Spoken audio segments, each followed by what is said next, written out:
the heart of this nation, under skies so blue, there's a spirit that's stirring, values strong and true. from the mountains to the prairies, from the cities to the sea, we stand for liberty, for faith and family. We're diving deep into the heart of what we believe. Okay, welcome to the deep dive. We're grabbing a single source today and really digging in, exploring the relationship the author sees between historical integration approaches and, well, modern challenges. And that source, it's an article from American Thinker. Title is Learn from the Romans, You Cannot Welcome Armed Unassimilated Enemies. It's by Vince Coyner. Right. So our mission today is pretty clear. Just extract the core arguments, look at the historical parallels the author draws, and the specific examples this article uses. It's all about understanding this specific piece's take on immigration and cultural assimilation. Exactly. We're diving into this one perspective you shared. And the article really starts by setting a foundation in history, looking back at Rome, how it operated for, well, most of its really long run, like 1,100 years. Okay, so it kicks off with Rome's early method. The author describes it as, what, conquest, then assimilation. Conquest first, definitely. Then assimilation. And the piece uses that famous story, the Sabine women, as an example. Well, right, where the women supposedly stepped in. Yeah, between the Romans and the Sabines. And the article cites this legend as eventually leading to the Sabines becoming Roman citizens, integrated. Okay. And it mentions a specific process for this. Forced acculturation, I think it called it. That's the term used, yes. Mm-hmm. It details how when Rome conquered a people, the women and children with the armies were often, well, sold into slavery. Harsh. And the men? The men, if they were conscripted into the legions, Rome deliberately sent them to fight far away, really far from home. Ah, so severing ties, breaking connections to their old culture. Exactly. The idea, according to the article, was that the culture was imposed by Rome forcefully onto these conquered groups. It wasn't a negotiation. Right. And the result of this, according to the source... Well, the article argues that because of this approach, which lasted centuries, Rome had relatively few major internal rebellions from these integrated peoples. I mean, apart from their own civil wars, of course, which were plentiful. Okay. But then there's a shift. The article points to a specific turning point, right? Something that changed everything in the author's view. Yes, a really significant change. This happens in the 4th century A.D. And what was going on then? The context, the article explains, is the movement of the Huns. They were putting pressure on other tribes like the Goths, the Vandals. Okay. And these tribes started seeking asylum from Rome. So Rome is faced with these large groups wanting in. And instead of the old way, conquest and forced assimilation, they did something different. Completely different, yeah. The article says the Romans allowed these large tribes to settle intact inside Roman lands. Intact. What does that mean exactly in this context? Well, the crucial difference the author highlights is that these weren't individuals or small groups being slowly absorbed. These were large armed groups. Armed, okay. Settling in their own communities, living separately from the Romans, keeping their own cultures, their own leaders. Right. And Rome didn't demand they assimilate. No requirement to become Roman, essentially. None. And the author's conclusion here is pretty stark. They call this approach a recipe for disaster. A disaster. How so? Presenting it as a key factor, maybe the key factor, contributing to Rome's decline and eventual fall within about a century, which, the article emphasizes, was incredibly fast after surviving for over 1,000 years. Wow. So history's warning in this view. That's exactly how the article frames it, a very clear warning. Okay, so that sets the historical stage. Then the article makes the leap, connects it to today. It really does. It's the core of the piece. The author's central claim is that leaders in the U.S. and the EU are right now basically mimicking that exact mistake from the 4th century Roman Empire. Mimicking it how? What's the cause identified in the article? The author points directly to what they describe as tolerating or even encouraging open borders. And they say this has been going on for roughly the last 25 years. Okay, and this policy, according to the author, has led to... Big numbers. The article claims upwards of 30 million people it calls illegal aliens in the United States alone, and maybe half that number in Europe. 30 million in the U.S., 15 in Europe. Those are the article's figures. And it describes where these people are coming from. Yes, it does. The article states they come from countries it characterizes as having, allegedly, higher crime rates, lower incomes, and, importantly, very different cultures. different from the West, presumably. Right. For the U.S., the author specifically mentions Mexico and Latin America. For Europe, it's Syria, Afghanistan, other nations in Asia and Africa. And this feeds right into the article's main argument about assimilation, or the lack thereof. Exactly. Assimilation is framed as the absolute key issue here, the central problem the author sees. Does the article acknowledge that immigrants have always sort of clustered together? It does, yeah. It brings up the example of Italians in New York, around the turn of the 20th century. Yeah. Little Italy's, Chinatowns, that kind of thing. Okay, but it argues there's a difference between then and now. A crucial distinction, according to the author. The claim is that those past groups, like the Italians or the Irish he mentions, wanted to integrate. They aimed to become American. Whereas today? Today's immigrants, the article argues. Well, it says they might want citizenship, the legal status to stay, but the author contends they don't show the same drive to actually be American or be European. Does the article offer specific examples to back up that pretty strong claim? It does offer a couple of very, very specific and quite controversial claims. Okay, like what? Well, first, it claims that a, quote, significant portion of American Hispanics, and it says half are from Mexico, believe the U.S. Southwest is actually stolen land that should go back to Mexico. That's a big claim. And for Europe? For Europe, the article asserts that most newly arrived immigrants are from Islamic nations.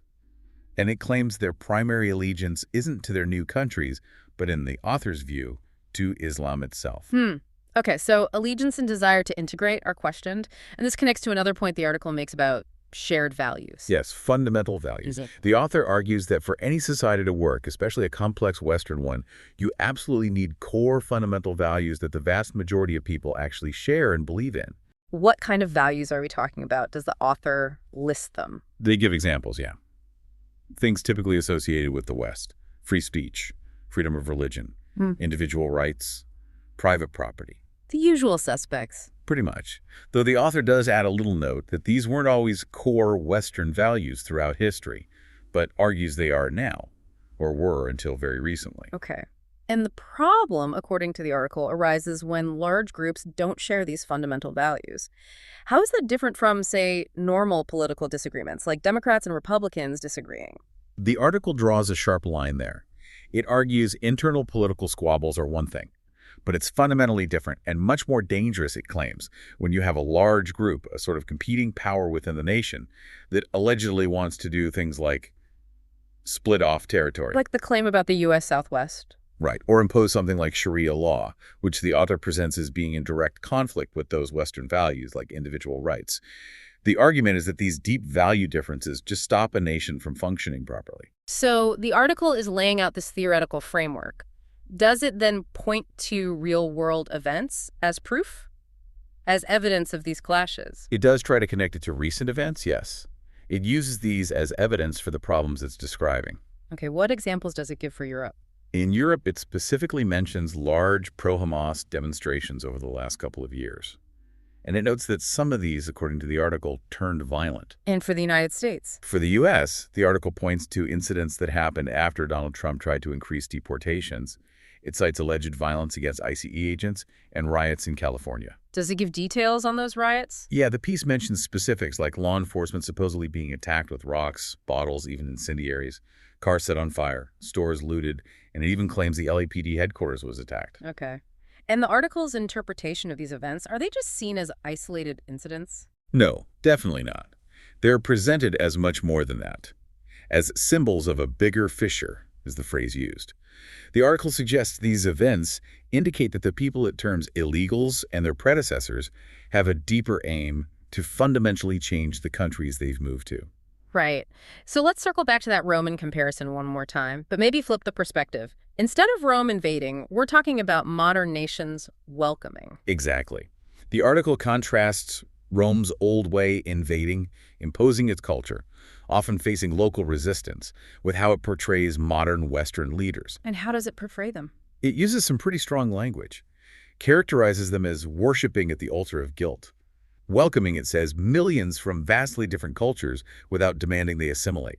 And the article suggests this is based on a false hope. Yeah, the author calls it a delusion.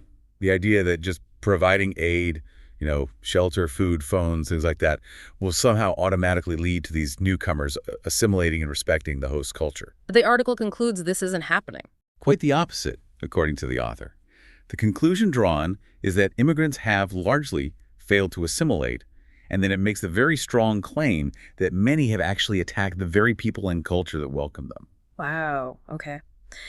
Does it give more specific examples of these alleged negative outcomes besides the riots and demonstrations? Yes, it tries to paint a picture with specific examples attributed to, again, the people it calls illegals in different places. Such as? It points to Sweden, claiming skyrocketing rapes and bombings. And the UK. In the UK, the article references claimed knife crime and rape rings. And any U.S. examples in this specific list? Denver is mentioned. The claim there is related to drug dealing and taking over apartment complexes. So how does the author weave these specific localized claims back into the main argument about assimilation?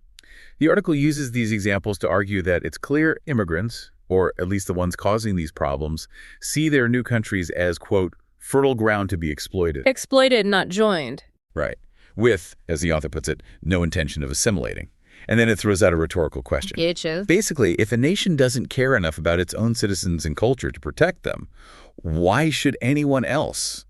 Why should the newcomers value it if the nation itself doesn't seem to? That's a pointed question. Okay, so bringing it all together, how does the article wrap up? What's the final takeaway or call to action? It concludes pretty directly.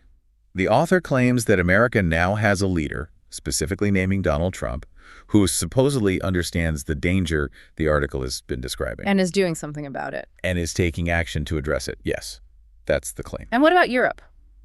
There's a warning aimed squarely at European leaders. The article tells them they need to follow America's lead, or rather, Trump's lead, soon. Or else. Or else, the article suggests, it might simply be too late. Okay. So recapping the core argument of this specific piece, it heavily leans on that historical analogy of Rome's 4th century shift in handling migrations, uses it as a stark warning. Right. Arguing that modern Western nations are essentially repeating that Roman mistake by allowing large numbers of, in the author's view, unassimilated immigrants. And the consequence, according to this article, is serious social and cultural conflict, which, from the author's perspective, demands a specific kind of political action, drawing lessons directly from that interpretation of Roman history. It's definitely a powerful argument the author makes, using that Roman parallel as the absolute frame for looking at today's issues. That comparison between early Rome, the later shift, and today seems central. Absolutely. The article really wants you, the listener, to consider those historical parallels it draws and the, frankly, quite severe implications the author sees for modern nations. Yeah, it really pushes you towards the author's central idea. Yeah. Does a nation's willingness to protect its own culture, to demand assimilation like early Rome supposedly did, actually determine if newcomers will respect or value that culture? Or, sticking just within the article's logic, how big really is the gap between fundamental value differences and just, regular political disagreements when it comes to holding a nation together? That seems to be the key tension.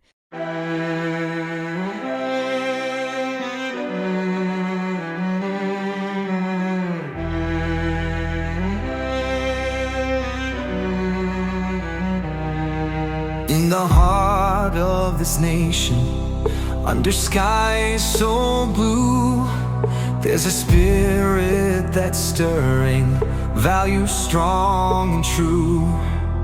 From the mountains to the prairies, from the cities to the sea, we stand for liberty, for faith and family. We're diving deep into the heart